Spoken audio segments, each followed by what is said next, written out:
Bonjour. Aujourd'hui, c'est très simple. Petite vidéo sur l'éveil du potentiel caché dans Dragon Ball. Mais tout d'abord, peux-tu nous rappeler ce que est le potentiel dans Dragon Ball? Bien sûr. Il s'agit de la puissance qu'un guerrier peut acquérir. Le potentiel caché, lui, correspond à la puissance qu'un guerrier ne peut pas acquérir avec un entraînement standard. Tous les personnages n'ont pas tous un potentiel caché, mais si une personne en possède une, certains artefacts ou personnages de Dragon Ball peuvent la dévoiler. La super-eau divine. La première fois que nous voyons un potentiel caché être libéré dans Dragon Ball est dans l'arc de Daimao Piccolo. Et oui, Goku avait perdu contre le vieux Daimao Piccolo et devait vite gagner en puissance. C'est alors que Karin lui parle de la super-eau divine. Mais attention à ne surtout pas confondre avec l'eau sacrée qui est tout simplement de l'eau normale. De l'eau du robinet quoi. La Shōshin-sui ou la super-eau divine ou encore l'eau divine suprême, aussi appelée l'élixir divin, est une sorte de poison extrêmement toxique, créant d'intenses douleurs à celui qui en boit. Si la personne qui a ingurgité cette eau parvient à survivre à l'épreuve du poison, la force cachée au fond d'elle se révélera. Sinon, ce sera une personne morte. Bah ouais, logique. Pour le moment, Goku est la seule personne connue à avoir réalisé cet exploit, sur les 14 personnes à avoir essayé. Son épreuve a duré 6 heures au total, avant que sa force ne soit révélée.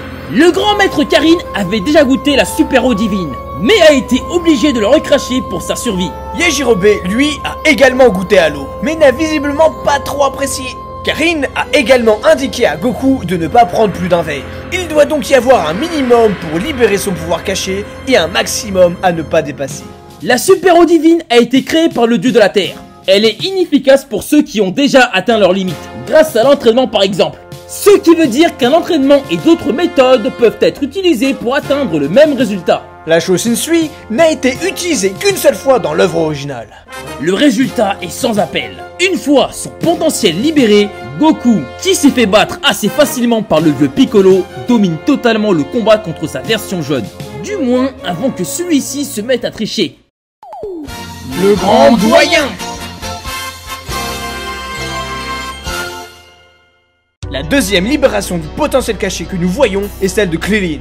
Cette fois-ci, c'est Saisholo, le grand doyen de la planète Namek, qui utilise ses pouvoirs pour augmenter la force de notre chauve préféré. Le grand doyen est le père de tous les Namek habitant sur la planète Namek. Pour rappel, le grand doyen est le plus sage des Namek. Il est constitué de 30% de bonté et de 70% d'amour. Il mourra d'ailleurs d'un surplus de stress et de tristesse, en sentant ses fils mourir un par un par la main de Freezer et ses hommes. Il est également le créateur des Dragon Ball de la planète Namek, dont nous avons déjà parlé dans notre vidéo des Dragon Ball et leurs limites. Le grand doyen peut débloquer le potentiel caché chez une personne qui en possède une. Par exemple, il a augmenté significativement la puissance de Krillin et Gohan. Cette augmentation de puissance a beaucoup impressionné Vegeta, car Krillin et Gohan étaient devenus beaucoup plus forts que Goku de l'arc précédent, en excluant le Kaioken bien évidemment. Le grand doyen a également révélé la force cachée de Dende, et possiblement celle de Nail. Il n'est pas impossible que la capacité de guérison de Dende et la forme 100% de Nail aient été éveillées à ce moment-là. Le grand doyen fait partie du clan du dragon, Ryozoku en japonais, comme la plupart des autres Namek. J'ajoute aussi que Dieu lui-même en faisait partie, ce qui expliquerait l'élixir divin. Bien que le petit Dende soit un membre les plus doués du clan du dragon, il n'est pas capable de révéler le potentiel caché d'une personne par manque d'expérience et du fait de son jeune âge. Nous ne savons pas non plus si Muri est capable de libérer un potentiel caché ou non. Nous ignorons aussi si le dieu de la terre en a été capable sans utiliser la super-eau divine. Cela aurait pu aider la Team Z pendant leur entraînement avant d'affronter les Saiyans.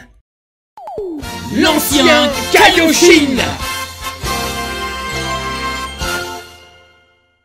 L'ancien ou le vieux Kaioshin est le premier Kaioshin de l'Est d'il y a 15 générations et est devenu le grand maître Kaioshin dans le présent. Il fut emprisonné pendant 75 millions d'années dans la Z-Sword par Beerus et libéré par Gohan. Il est le résultat de l'union Potara du premier Kaioshin de l'Est et d'une vieille femme.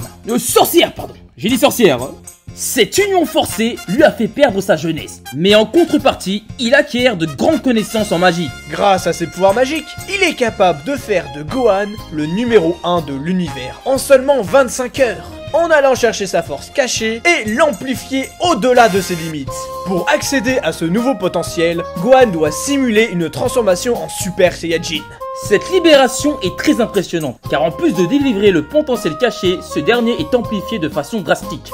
C'est simple! Sous cette forme, Gohan surpasse, et de loin, le Super Saiyan 3 de Goku et devient le personnage non fusionné le plus fort de Dragon Ball Z. Gohan, sous sa forme normale, a toujours un espace entre les traits des yeux, comme son père d'ailleurs. Mais en Super Saiyan ou en Gohan Ultime, nous pouvons voir que le trait des yeux sont maintenant complets. Deux grands combats font rage dans la communauté. Le premier, est-ce que Gohan Ultime est une transformation? Et peut-il se transformer en Gohan Ultime Super Saiyan? En effet, Gohan a dû simuler une transformation en Super Saiyan pour libérer son pouvoir. À ce moment, les yeux de Gohan ressemblent d'ailleurs beaucoup aux yeux des Super Saiyans. Nous le voyons également se transformer dans le film Tapion, et aussi dans les jeux vidéo pour passer du Super Saiyan 2 à Gohan Ultime. Mais nous pouvons également considérer que Gohan a tout simplement libéré sa force, comme Krillin et lui-même contre Guldo. Nous avons également plusieurs jeux vidéo qui ont fait de Gohan Ultime un personnage à part entière. Nous pouvons aussi remarquer que le contour des yeux de Gohan nous indique que celui-ci est en ultime, jusqu'à la fin du manga. Les fans étaient donc pour la plupart persuadés que Gohan Ultime n'était pas une transformation. Mais Dragon Ball Super a bien fait de Gohan Ultime une transformation au-dessus du Super Saiyan et du Super Saiyan 2. Transformation qu'il aura beaucoup de mal à récupérer, et ayant pour nouveau signe distinctif une petite mèche. Mais peut-on vraiment faire confiance à Dragon Ball Super?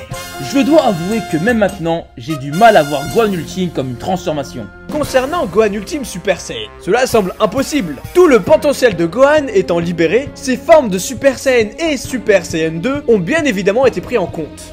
De plus, si Gohan en était réellement capable, il aurait utilisé contre Super Bugotanks, Beerus ou dans le tournoi du pouvoir. Bon, nous passons dans une zone de spoil. Donc si vous n'avez pas vu le film Dragon Ball Super Super Hero ou les leaks, nous vous conseillons très sérieusement de vous abonner, de mettre un like et de quitter la vidéo. Et on vous dit à la prochaine! Pour ceux qui sont toujours là, vous avez sûrement vu la nouvelle forme de Gohan appelée Gohan Beast, que nous pouvons aussi appeler le Gohan Bestial. Akira Toriyama indique lui-même que cette forme est la bête sauvage en lui qui s'est réveillée. Cette forme est donc la forme au-dessus de Gohan Ultime avec son potentiel caché et amplifié. Cette forme indique donc qu'il y avait encore de la force cachée en lui, qui s'est peut-être créée après sa libération par le Kaioshin. Mais bon, on peut aussi grossièrement considérer cette forme comme étant Gohan Ultime Super Saiyan 2. Ce qui n'est toujours pas logique, mais bon.